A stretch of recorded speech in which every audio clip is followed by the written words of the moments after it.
Programa Ponto a Ponto com doutora Gisele Bianchini. Oferecimento.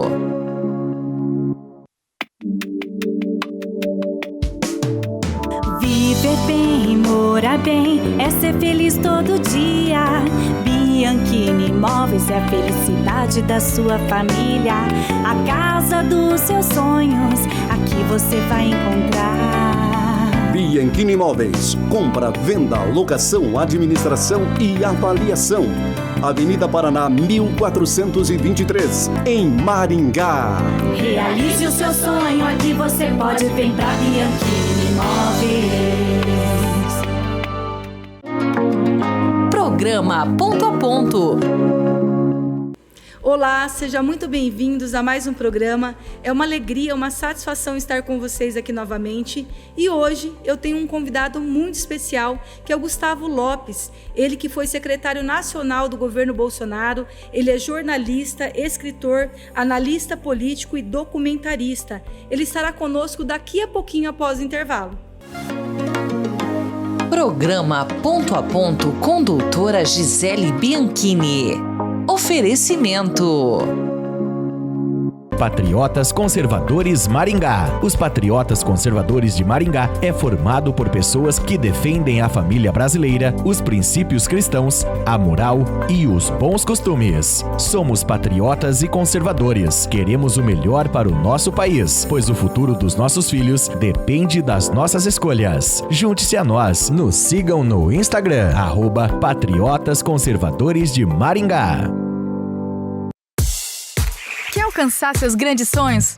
A Unicesumar vai junto. Quer liderar tendências ao invés de segui-las? A gente dá todo o apoio. Participar de decisões importantes? Aqui você vive experiências do mercado de trabalho. Seja qual for o seu propósito, na Unicesumar você encontra tudo o que precisa para transformar os desafios em grandes conquistas. Aonde você quer chegar? Vai com a Unicesumar. Programa Ponto a Ponto. E já estou aqui no estúdio com o Gustavo Lopes, ele que foi secretário nacional do governo Bolsonaro.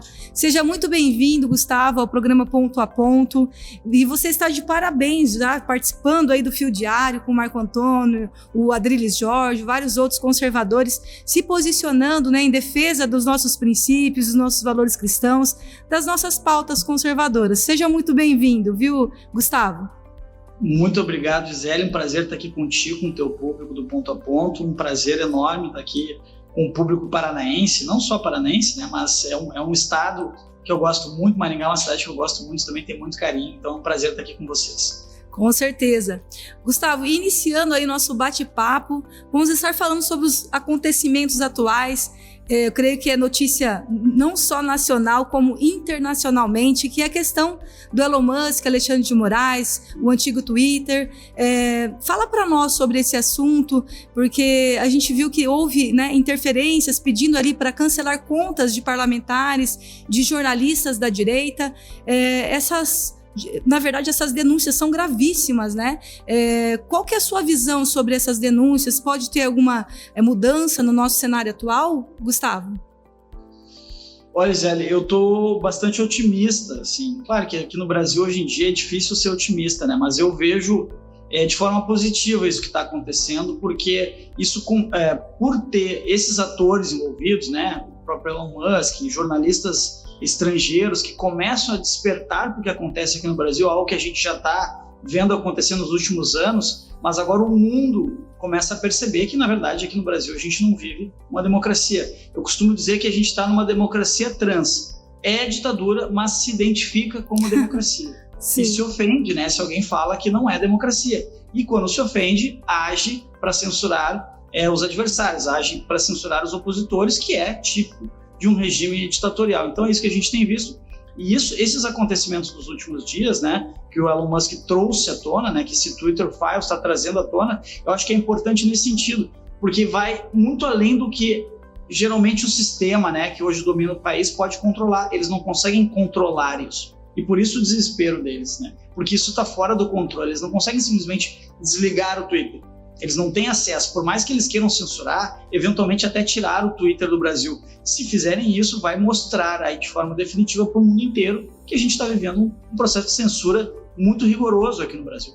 Então, por isso que eu vejo de forma otimista, porque eu acho que tudo isso, com os desdobramentos que vai trazer, vai acabar, digamos, de certa forma, fazendo um rearranjo das coisas aqui no Brasil. Não é que vai mudar, não é que eles vão simplesmente desistir, que a gente vai voltar a ocupar a presidência da República, mas eu acho que isso começa a trazer, primeiro, um equilíbrio de forças, né? Porque, como eu falei, não é algo que eles possam controlar, então se eles não podem controlar, eles não podem simplesmente tirar do ar.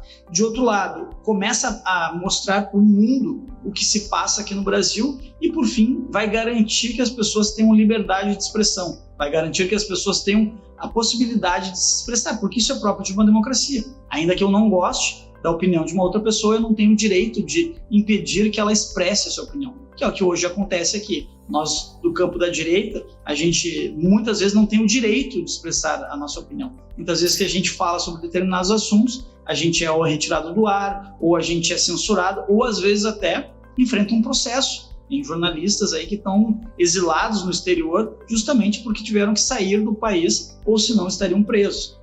Resumindo, uma ditadura, ainda que se identifique como uma democracia.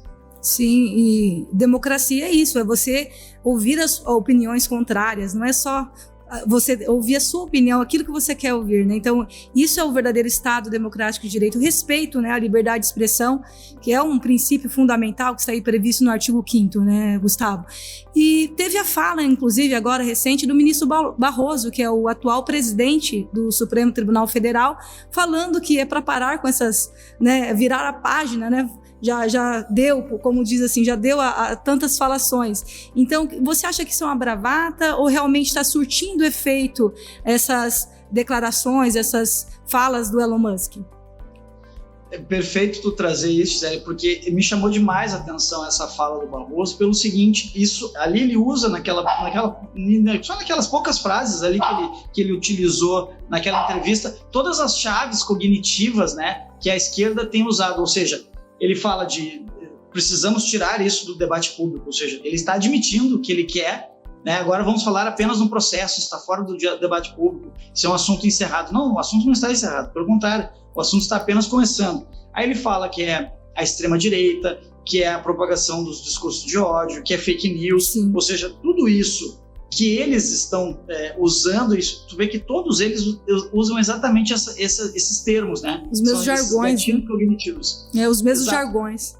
Os mesmos jargões. Tem um autor argentino, o Agustín Laje, que fala também sobre a questão da guerra cultural, e ele chama isso de palavras talismânicas, ou seja, a partir do momento que ele diz assim, olha, estamos em defesa da democracia, e aí todo mundo pensa, bom, se ele está em defesa da democracia, eu não posso ser contra o que ele está dizendo. Sim. Isso aqui é o discurso de ódio. Bom, eu não concordo com o discurso de ódio. E aí o que vai acontecendo? As pessoas, sem perceber, elas vão entrando numa espiral do silêncio, ou seja, elas deixam de emitir a sua opinião por medo de contrariar esses digamos assim, esses frames, né, esses jargões. Bom, se é contra a democracia, eu não posso ser favorável ao que eles estão dizendo. Tu entende? E aí, sim, a gente vai recuando. Mas é óbvio que ele está fazendo isso porque eles estão desesperadamente tentando encerrar o tema, porque é um tema que incomodou muito eles e está incomodando, porque tirou da zona de conforto, de novo. É um tema que eles não têm controle. Tanto assim que o próprio Alexandre de Moraes, no domingo à noite, algo raro, colocou o Elon Musk no processo das fake news, no inquérito das fake news. Ou seja, é um inquérito completamente anacrônico, ele não poderia sequer existir, porque ele contraria todo o ordenamento jurídico, sim, brasileiro. E no domingo à noite, o Alexandre foi lá e botou, ou seja, ele não deve nem estar dormindo, preocupado com o que o Elon vai publicar, né? Então, assim, acho que tem muita coisa para vir daí para frente, e eles estão, não só alguns ministros do Supremo, mas boa parte da imprensa, tentando desmerecer, dizendo, não, isso é bobagem, os caras são radicais, os caras são de extrema direita, sendo que quem trouxe à tona primeiro essa questão do Twitter Files é o jornalista Michael Schellenberg, é um jornalista de esquerda, assumidamente de esquerda. Sim. Mas ele diz, olha, apesar de eu ser de esquerda, eu estou vendo que isso aqui é uma tentativa clara de censura, uma tentativa clara de cercear a liberdade de expressão, então eu não posso ser favorável.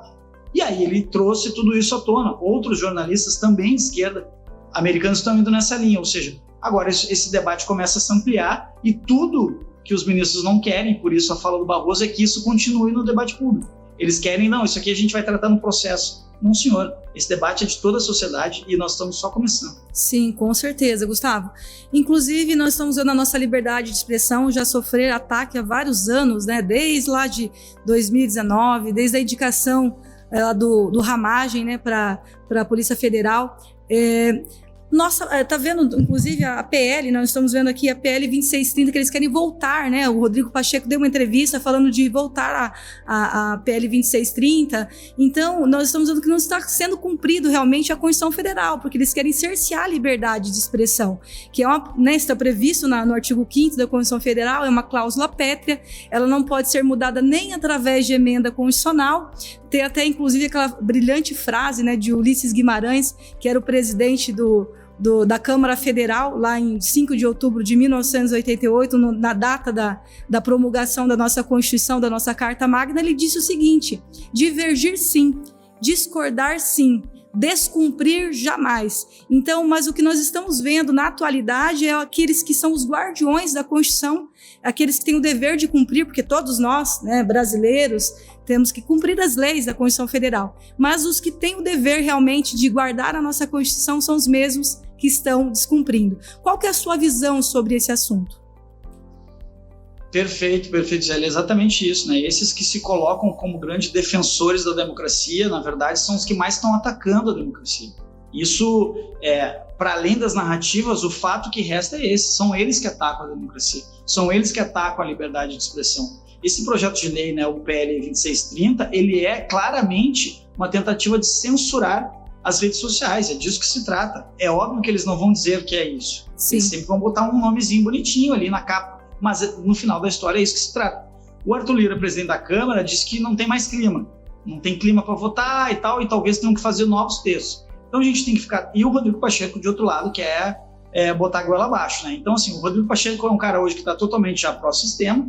O Lira joga nas duas, né? A Sim. depender das circunstâncias, dos interesses. Mas o importante é que o Congresso esteja atento, sobretudo a sociedade fique muito atenta, porque eles vão... Eu trabalhei 4 anos no Congresso antes de trabalhar no governo, e o que acontece quando é assim? O texto volta, ele é fatiado em vários textos diferentes, e aí vai passando muito gradualmente, ali a conta-gotas. Então a gente tem que ficar muito atento, porque é disso que se trata. E por que eles querem tanto, né? As pessoas falam, por que essa tara? Eu digo que é uma tara, isso. Sim. De querer censurar as redes sociais, calar as redes sociais. Justamente porque eles querem ter de volta o controle social, né, por parte do governo, por parte do judiciário. Eles querem controlar as pessoas, e de outro lado a imprensa, que defende isso, quer controlar a narrativa. Porque até, 20, 30 anos atrás, antes do surgimento da internet, a imprensa dominava a narrativa. Sim. Não existiam outros meios, né, das pessoas se informar que não fosse por meio da imprensa. Tanto que tem a teoria do agendamento, ou seja,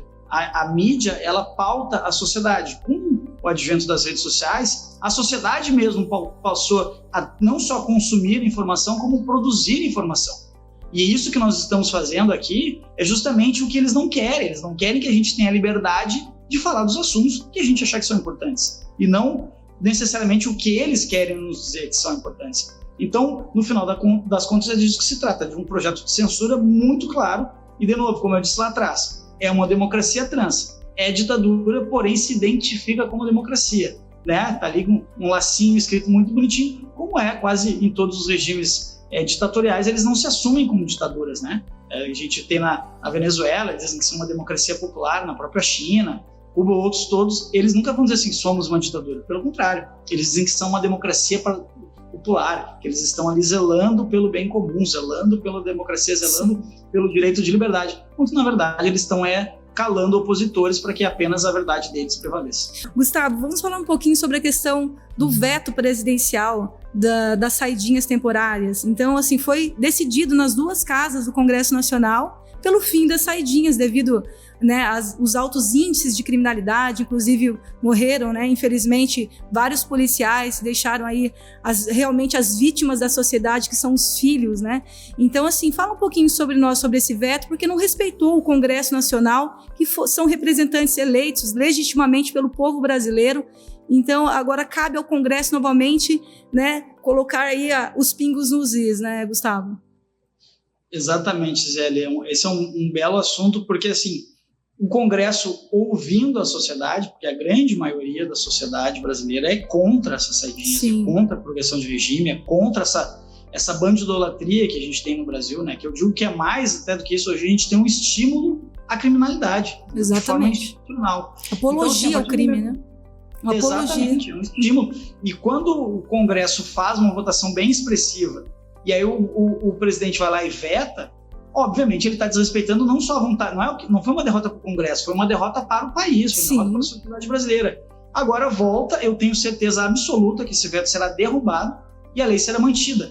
Porém, qual seria o roteiro natural, né, do que vem acontecendo nos últimos anos? O governo sofre uma derrota, o Congresso se posiciona e alguém vai no STF, bate na porta do STF e algum ministro diz que não, isso é inconstitucional e assim, assado, e a vontade deles acaba prevalecendo. Nessa atual circunstância, e daí a importância, até nesse sentido, né, disso tudo que vem acontecendo no Twitter, o STF, por mais que não admita, eles estão acuados. Então eles esticaram muito essa corda. Sim. E eu não sei se eles estão dispostos a pagar para ver, a pagar o preço de, depois do Congresso derrubar o veto, que eu tenho certeza que o Congresso vai derrubar o veto e a lei vai ser mantida. Se alguém recorrer ao STF para atender a vontade do governo, se eles vão entrar nessa e comprar essa briga, porque eles estão muito acuados. Essa questão que está hoje no mundo inteiro caiu como uma bomba lá no STF. Eles, por mais que eles não admitam, eles estão acuados. Então, eu não sei se eles vão jogar também nessa frente. Eu acho que eles vão ter que engolir essa derrota. E de outro lado, vamos lá, as pessoas aqui no Brasil, uma pessoa que protestou, que estava lá no 8 de janeiro, e às vezes estava ali com uma Bíblia, com um texto, está condenada a 17 anos de prisão sem direito a nada. Daniel Silveira, que foi preso sem razão de ser, porque um deputado tem, pelo artigo 53, ele tem o direito de expressar, ele tem imunidade de fala, de votos e opiniões, ele não poderia ter sido preso por causa disso. Felipe Martins está preso por uma viagem que nunca fez, as autoridades americanas já disseram que ele nunca entrou no país, a Latam já disse que ele nunca fez essa viagem e mesmo assim há 2 meses ele segue preso. Ou seja, essas pessoas não têm direito à saidinha. Agora, um vagabundo, estuprador, traficante, assassino, esses caras estão aí, não voltam para a cadeia e seguem praticando crimes. A gente teve um caso aqui, que eu vou citar aqui de Santa Maria, o cara saiu na saidinha de Natal e foi preso ontem só, ele ficou todo esse tempo solto. E aí, se o cara tá solto, tá na rua e obviamente ele não tá trabalhando com carteira assinada, primeiro que eles não gostam de trabalhar e segundo que obviamente ele não conseguiria um emprego. Como é que ele está sustentando? Praticando os crimes. Ou seja, ele passou todo esse tempo, 4 meses, praticando outros crimes, graças a esse instituto da saidinha. Então, eu acho que o Congresso vai se manifestar, vai derrubar o veto e duvido que o STF queira comprar essa briga dessa vez. Sim, inclusive o Lewandowski, ele, salvo engano, acho que o texto, o artigo 220 da Constituição Federal, ele usou o texto da família, né, que a família é a base da sociedade. Só que a família vem sofrendo ataques desse governo já há muito tempo. Então, assim, e a família da vítima, né? As vítimas lá, os filhos, né, que ficaram, não vão passar o Natal, não vão passar o Dia das Mães, o Dia dos Pais. Então, assim, tem que olhar por esse lado. Eu acredito que dessa forma que está sendo conduzido, né, esse governo, dá para olhar claramente que está tendo um apoio, né, ao bandido. Então, a sociedade não quer isso, está tendo muita insegurança, aumentaram muito os crimes, né, o alto índice de criminalidade no nosso país. Então, nós precisamos que o ministro da Justiça, o governo federal, né, comece a olhar com outros olhos para essa situação, né, Gustavo?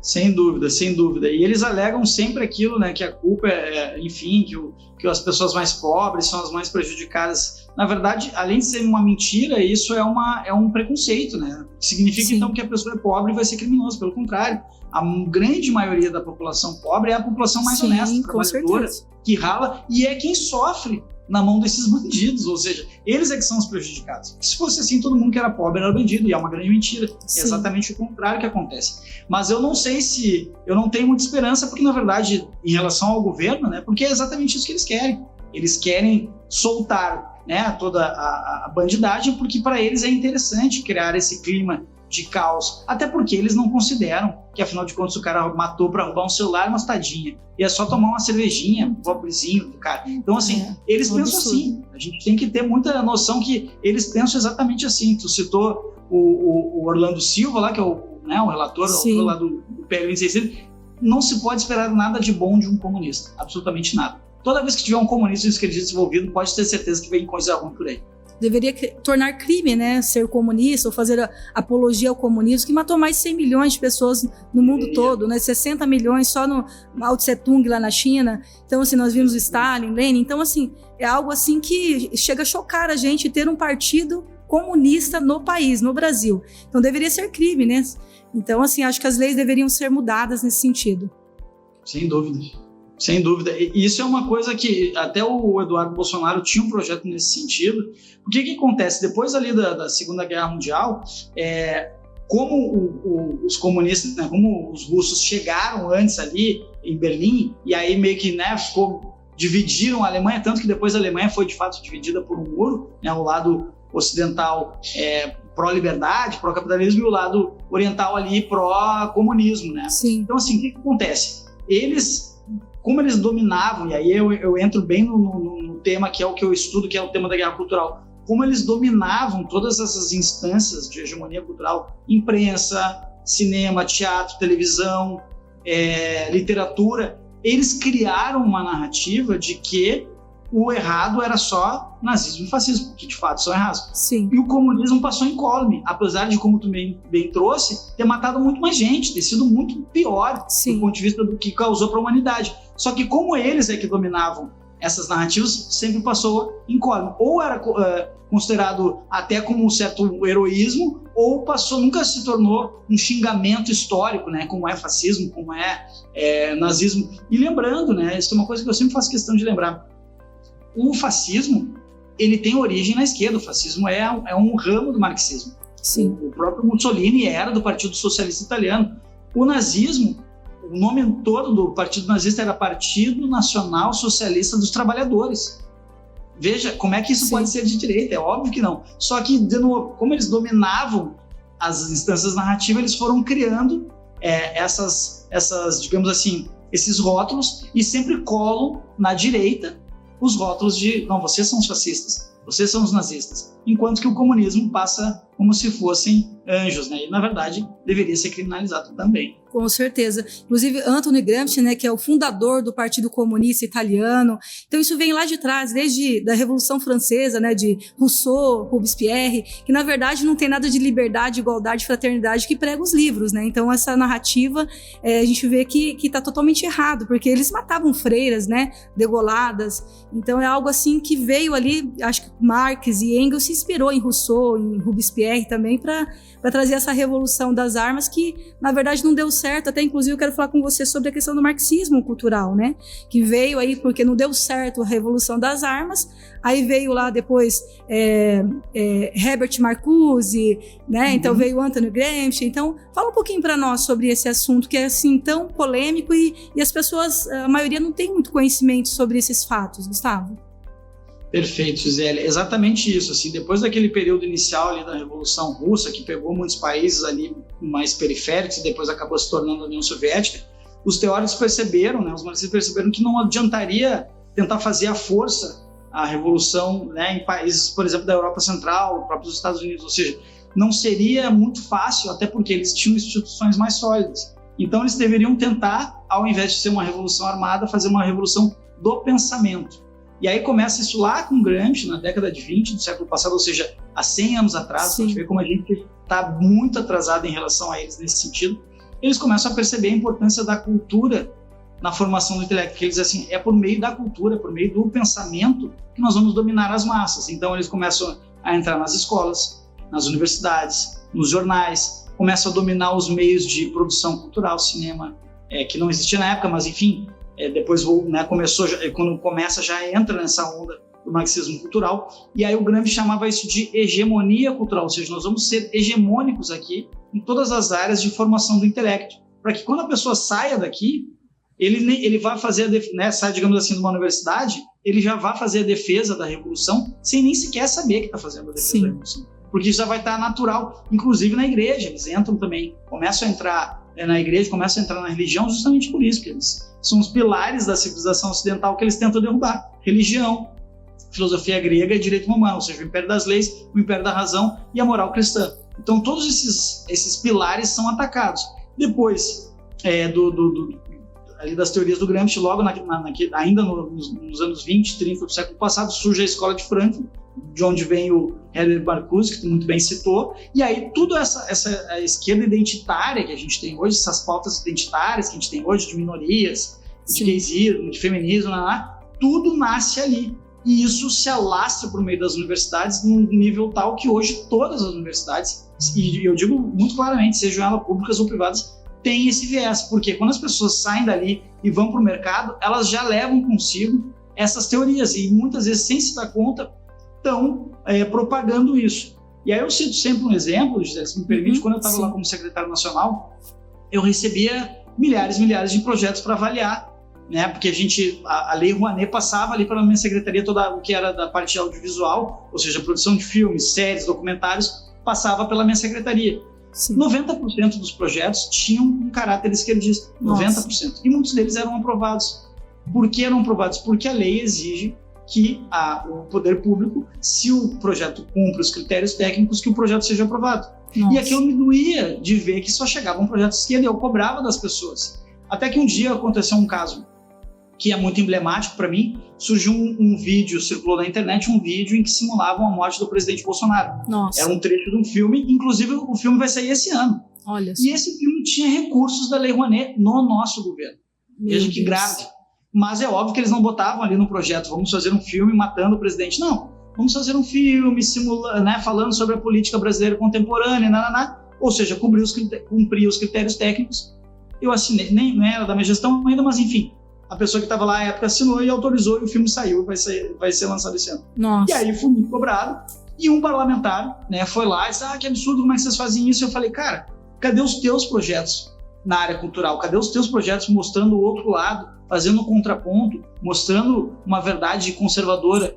Aí ele me respondeu o seguinte, Zé, e público que nos assiste, mas cultura é coisa de esquerdista. Eu falei, bom, então a gente está perdido mesmo, né? Porque é a cultura, por que a esquerda domina tudo isso? Porque eles sabem disso. A cultura que forma o intelecto, né? O imaginário coletivo das pessoas. É a cultura que molda a forma como a gente se coloca no mundo, nosso comportamento político. Em última análise, é a cultura, inclusive, que define o voto das pessoas. Então, a partir do momento que tu domina todas essas esferas, tu vai dominar a cabeça das pessoas. Então, assim, aí eu faço um alerta sempre à direita, o campo da direita, até escrevi um livro sobre isso. Sim.